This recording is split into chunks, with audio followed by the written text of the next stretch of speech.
Hello friends, good morning, welcome back to my channel. তো তোমরা সবাই কেমন আছো বলো? আশা করি ভালো আছো, আর আমিও মোটামুটি ভালো আছি।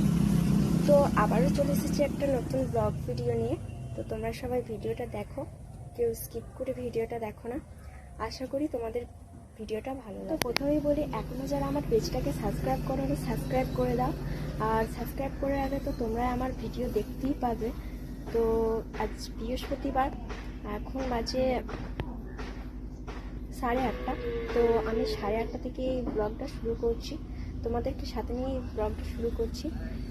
তো চলো ভিডিওটা শুরু করি। তো আজ একটু সকাল সকাল করেই ওঠা হয়েছে, সকাল 6টার সময় উঠেছি। তো সকাল ওঠার কারণ তো আছে। তো তোমরা তো সবাই জানো যে আমার বেবি হয়েছে। তো আজ 32 দিন হচ্ছে। ডাক্তার চেক আপে যেতে বলেছিল 30 দিনের পর। তো 32 দিন হয়ে গেল। তো আজ চেক আপে যাবো। তো তাই ভাবলাম তোমাদের সাথে একটু ভিডিওটা শেয়ার করি।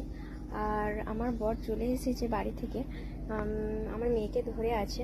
তো এবার আমি রেডি হয়ে নেবো, তারপরে আমরা বেরোবো। তো চলো আগে রেডি হয়ে নিই, তারপরে তোমাদের সাথে কথা বলছি। তো চলো। তো আমি রেডি হয়ে গেছি, আর আমার মেয়েকেও রেডি করিয়ে দিয়েছি। এই যে আপনি ঘুমোচ্ছে, আমার ভিডিও করা দেখছে দাঁড়িয়ে দাঁড়িয়ে পাশ থেকে। আর এখন গাড়ি আসেনি, গাড়ি আসলে আমরা যাব।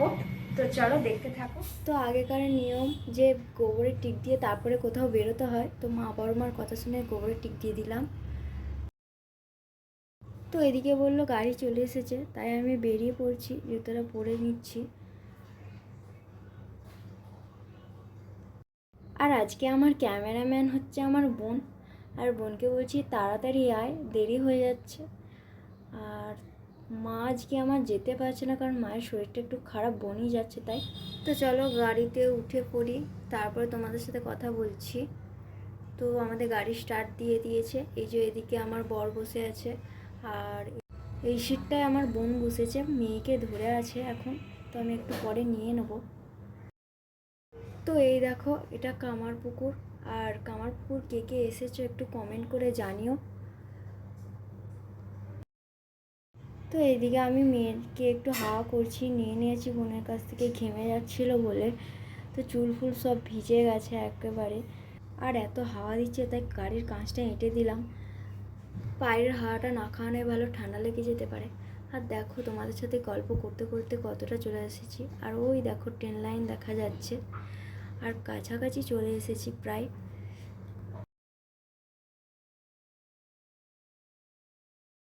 তো বলতে না বলতেই চলে এসেছি। ওই দেখো আরামবাগ বাস স্ট্যান্ড, আর এই সাইডটাই নার্সিংহোমটা। তো চলে এসেছি। আর নার্সিংহোমটার নাম নিবেদিতা নার্সিংহোম।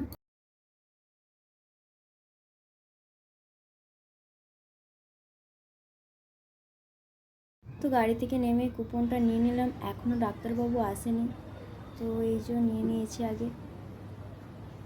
তো 2 নাম্বার চলে গেছে, 3 নাম্বার পর আমি এবার যাব। তো দেখো ডাক্তার দেখানো হয়ে গেছে, আর এখানে আমার বর ওষুধ নিয়ে নিচ্ছে।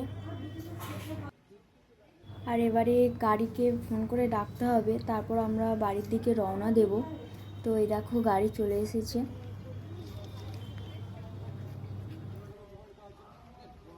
তো বর এদিকে বলছে তাড়াতাড়ি এসো, গাড়ি এখানে দাঁড়াতে দেয় না, তো অত তাড়াতাড়ি হাঁটা যায়। আর এই দেখো গাড়িতে উঠি বোন শুয়ে পড়েছে, তো কে উঠি বোঝাই যাচ্ছে না একদম।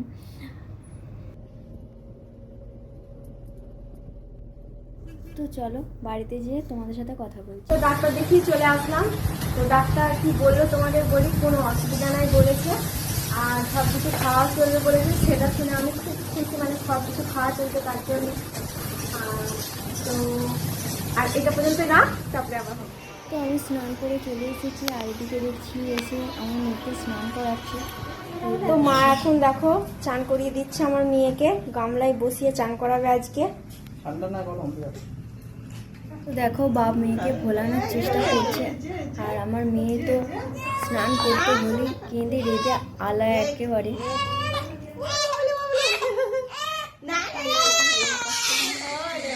চান করানো হয়ে গেছে, বাপ বেটি এখন বসে আছে।